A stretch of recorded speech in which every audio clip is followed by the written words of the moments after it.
अब यहाँ अन्डा कति दिएको छ आज फाइनली म तपाईँहरूलाई म देखाउने छु। अन्डा यति भइसक्यो होइन। अच्छा यो चाहिँ मैले प्लाइबोर्डको बना हो होइन। म चाहिँ जमिनभन्दा 1 फुट हाइटमा राखेको छु। यस्तो छ गाईहरू घुम्न पनि पारेछ। 1 घन्टामा के को हो खाइ पो सकेछ यार फुटाएर। यही हुन्छ अलिकति अन्डा ढिलो टिप्यो भने बेफाइदा यो छ। फुटाएर खाइसकेछ गाईहरू होइन। 1 घन्टा 1.5 घन्टामा एकपल्ट काममा छ। त्योभन्दा ढिलो गऱ्यो भने यसरी फुटाएर खान्छ। यो चाहिँ तपाईँको कस्तो छ भने भुइँमा उनीहरूले जान फुटाएको होइन। अन्डा पार्दाखेरि सन्डोबस फुट्यो भने त्यो भित्रको चाहिँ उनीहरूले खाइदिन्छ क्या। यो अन्डा यस्तो छ। यस्तो तनाव बस्छौ यार।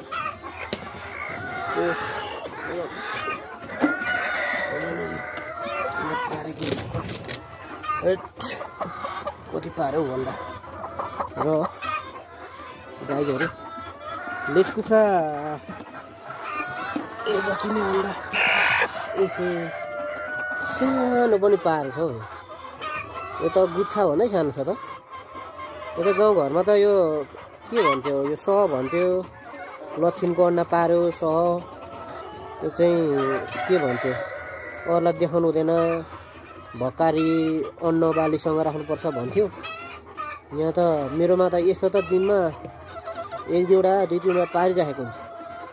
त्यही पनि राखौँ न। यो पनि हाम्रो पनि सही होला। यो ठुलो दाना ठुलो अन्डाको ठाउँमा राख्दा त अनि ठुलो दाना यत्रो छ सानो यत्रो गुच्छै जत्रो छ। ल गाईहरू यहाँ अन्डा आधा टिप्ने क्रममा अन्डा टिप्नु आएको मलाई 1 घन्टामा आउँदाखेरि एउटा पार्टिसनमा यति बनाएँ है गाईहरू फाइनली। अब म अर्को पार्टिसनतिर जाँदैछु। मैले चाहिँ पार्टिसन बनाएर कुखुरा राखेको छु। किन पार्टिसन गरेर राखेको भन्दाखेरि फाइनली तपाईँको 2 लटको कुखुरा म राख्छु। त्यो भएकोले गर्दाखेरि पार्टिसन यसमा चाहिँ लामो छ मेरो खोज। यो चाहिँ मेरो 55 फुट लामो लम्बाइ चौडाइ चाहिँ 24 हो। र यसमा चाहिँ मैले पानीको पनि भाँडा अटोमेटिक पानी खाने भाँडा जोडेको छु। यो लास्ट इन्डिङको यो भाँडा हो। यो चाहिँ यस्तो छ। तपाईँहरू यदि काम गर्ने मान्छे चाहिँ पुगेन अब भनौँ न घरमा थोरैजना छौँ तर काम धेरै भयो भने कुखुरालाई पानी बोक्न लागि पर्दैन। त्यस्तो खालको अटोमेटिक पानी रिङ्गर चाहिँ फिट गर्नुभयो भने अझै सजिलो हुन्छ। यो चाहिँ तपाईँहरूलाई मैले देखाएको होइन। अनि कुखुरा धेरै पाल्नु हुँदैछ अनि पानी बोक्नु पऱ्यो भने त अनि हामीलाई गाह्रो हुन्छ। मेरो चाहिँ यस्तो छ। सबैभन्दा लास्ट हो यो चाहिँ पल्लो छेउदेखिको ओल्लै छेउसम्म यसरी फिट गरेको छु। यो चाहिँ मैले 5-5 फुटमा पानी खाने भाँडा राखेको छु। लगभग 5-5 फुट 6-6 फुटमा राखेको छु। अनि यसरी चाहिँ मैले पानी खाने भाँडाहरू चाहिँ यहाँनिर सेट गरेको छु गाईहरू। यदि तपाईँलाई कस्तो लाग्छ कमेन्ट गर्नु होला कहाँबाट हुँदैछ। यो चाहिँ मेरो यतापट्टिको पार्टिसनको कुखुराहरू यस्तो छ। यो चाहिँ पल्लोभन्दा अलिकति 1 महिना जेठो कुखुराहरू हो। अब म अर्को पल्लोपट्टि जान्छु। पल्लोपट्टिमा हेरौँ कति अन्डा टिप्छु म। यसरी हेर्नु न हिउँमा पनि पार्छ अन्डा।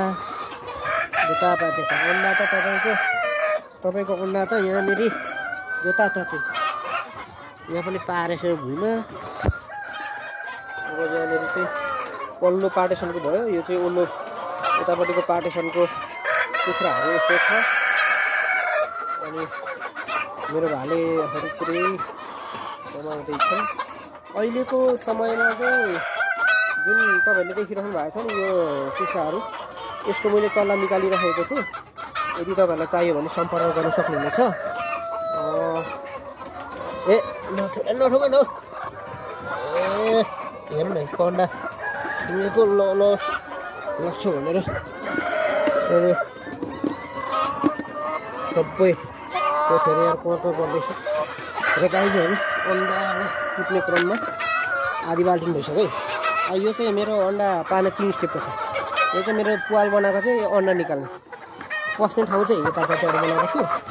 यताबाट पस्छ होइन 3 स्टेप बनाएको छु 3 स्टेप बनाएर चाहिँ राखेको छु योभन्दा हाल राख्यो भने जानु सक्दैन हेर्नु 1 स्टेप 2 स्टेप 3 स्टेप तर यसको यहाँबाट हातलाई मात्रै नभेटाएको कारणले गर्दाखेरि मैले यतापट्टि एउटा पाल बनाएको छु पाल पनि 3वटा पाल बनाएको छु तल माथि दोस्रो तल तेस्रो तल र चाहिँ अन्डा निकाल्ने पाल बनाएको छु अब यहाँभित्र यस्तो पालमा हात लाउनु नि त यो अन्डा कति दिँदैछ यसो गर्ने अनि निकाल्ने क्या गाईहरू एकचोटिमा 3टा मुठाउँदै निकाल्दै भने हे नगर न यिनीहरू हेर्न मेरो हाम्रो अन्डा लगो भनेर पुरै यिनीहरू उ छ के ए नगर न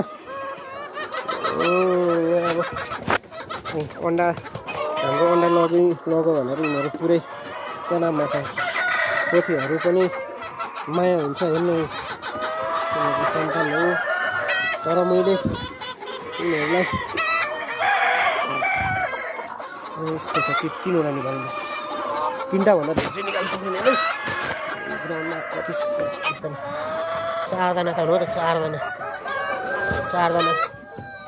रेट यस्तो गरेर यिनीहरू हेर मैले अन्डा टिपेको यिनीहरूलाई ठुलो टेन्सन छ हाम्रो अन्डा चाहिँ यिनीहरूले लिएर जान्छ साउले लगेर चाहिँ हाम्रो अन्डालाई कहाँ पुर्याउँछ भनेर चाहिँ टेन्सन छ मलाई के भएको कारणले हेर्दैछ बिचराहरू अन्डा म केही गर्दिनँ तिमीहरूको अन्डा मैले निकालेर लगेर चाहिँ तिमीहरूको छोरा भए पनि छोरी हामी निकालेर राम्रै ठाउँमा पठाउँछु नि त हौ तिमीहरूलाई धेरै टेन्सन भएको छ टेन्सन नगर न टेन्सन नगर अब यस्तो हो ल अब 1 बाल्टिन हुनु लाग्यो है गाईहरू अब म त अन्डा त धेरै ठाउँ पार्छ नि त भालेले एउटा अन्डा रुमिराखेको छ हेर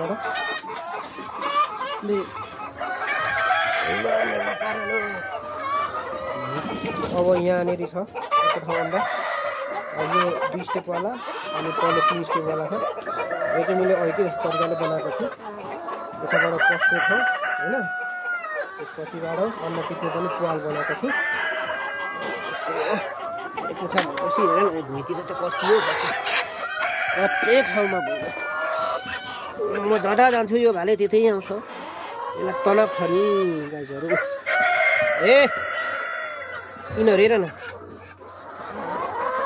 यस्तै छ गाईहरू टिपेको पोथीहरूले मलाई पछ्याएको गरेर गाईहरू पछ्याएको छ अन्डा हामीले लगेँ भनेर मेरो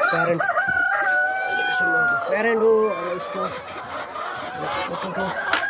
ल हेर्नु यहाँभित्र तपाईँको लगभग 6-7वटा पोथी छ अब यो अन्डा निकाल्ने छ पल्लो स्टेप भयो पल्लो स्टेपको चाहिँ मैले बन्द गरिदिन्छु अब यहाँ अन्डा निकाल्नु कति छ होइन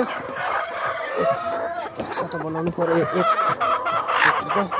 2टा निकाल्नु सकिँदैन रहेछ पोथी धेरै भएकोले बसेको हे के अन्डा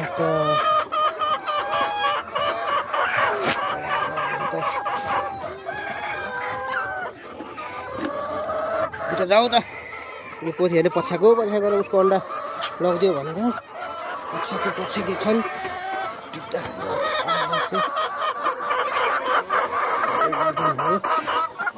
एक बाल्टिन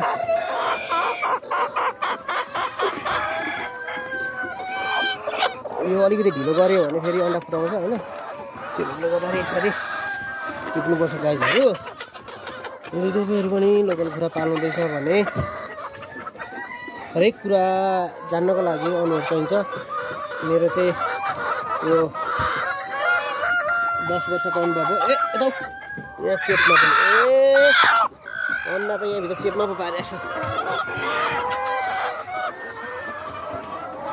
यो चाहिँ मेरो सम्झाएको छ गाईहरू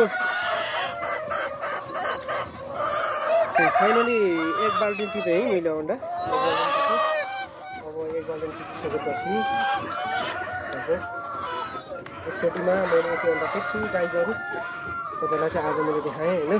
कहाँबाट भिडियो हेर्नुहुँदैछ कमेन्ट गर्नु होला होइन, अनि लाइक गर्नु होला, भिडियो कस्तो लाग्छ कमेन्ट गर्नु होला, तपाईँलाई म जानकारी गराउन चाहन्छु।